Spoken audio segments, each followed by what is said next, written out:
पहिलं तर सल्यूट आहे या माणसाला।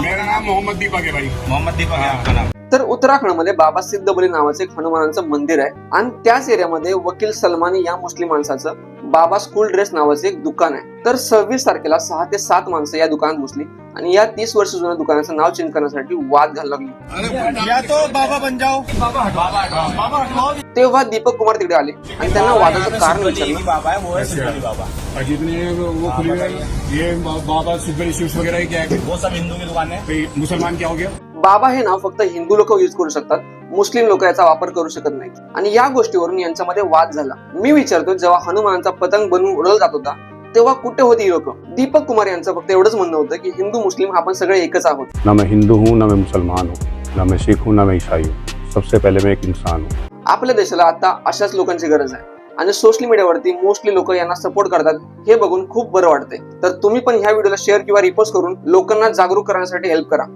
धन्यवाद।